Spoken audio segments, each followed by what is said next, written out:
Hey everybody, I'm Mike DeSempoli and welcome to the Ask the Advisor show. Ask the Advisor is brought to you by Heritage Financial Advisory Group.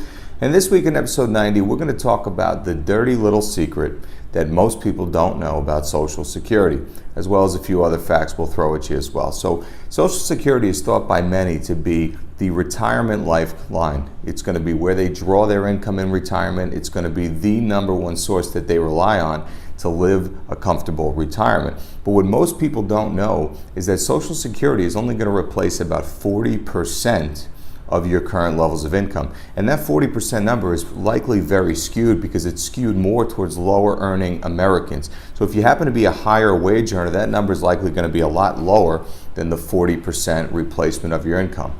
To take that one step further, 40% is the number that we're using today. So if you're 10, 15, 20 years off from retirement, that number could be drastically lower by the time we get into the future.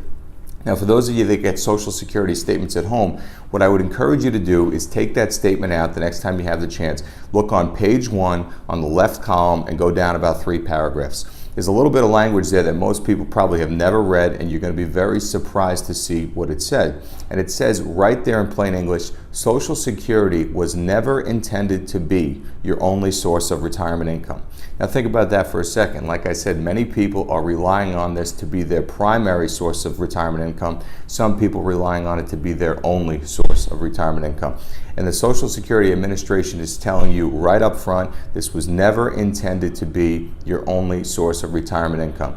So this just tells you how important it is to have savings goals, to have a retirement plan, and continually make sure you pay yourself first and direct money into your tax-deferred retirement savings programs so you will have other sources of income when you reach retirement. So let's discuss a few other facts about Social Security while we're on the topic. Number 1, if you're still working when you claim your Social Security benefits, did you know that your benefits could possibly be reduced depending on how much income you're earning? So you think about somebody who goes off into retirement, they take their Social Security benefit, and now they decide to pick up a part-time job. So under the current law in 2018, if you earn more than $17,040 in your part-time work, your Social Security benefit will actually be reduced by $1 for every $2 that you earn over the limitation. Now for some people, that part-time job is a very necessary thing, but if you go too high above the threshold, it could reduce your Social Security benefit to a point where it's not even making sense for you to have that part-time job.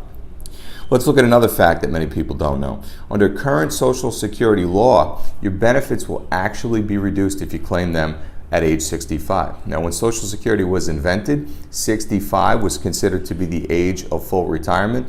But as we know, Social Security has a lot of financial issues right now. And one of the ways that the government has attempted to try to make the Social Security Trust Fund last longer is prolonging or pushing back the age of full retirement. So if you were born between 1943 and 1954, the age of full retirement for you is actually going to be 66. So if you take it at 65, you're going to see a 6.3% decrease in your benefit.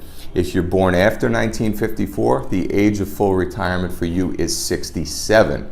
So again, born after 1954, if you took your benefit at age 65 instead of 67, you're going to see almost a 14% decrease in your benefit. So those are big numbers, and that's something that really needs to be considered before you make that choice to take your benefit.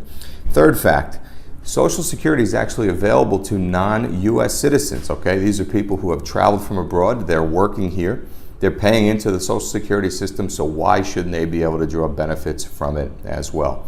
So these are just a couple little known facts about Social Security, but the most important thing, the dirty little secret, is that it's only intended to replace about 40% of your income. And if you're somebody like me who retirement's a long way off, that 40% number could be drastically lower by the time we get there. So we thank you guys so much for tuning in. We hope you enjoyed what you heard. If you know anybody that could benefit from this information, or maybe you're getting close to that age where you're thinking about claiming Social Security, there's so many different claiming strategies. It's much more complex than just claiming at 65, 67, 70, or what have you. There's thousands of different ways that you can claim, and we would be a great place to talk to. So feel free to send those people our way. Thanks so much for tuning in. We'll see you back next week for episode 91.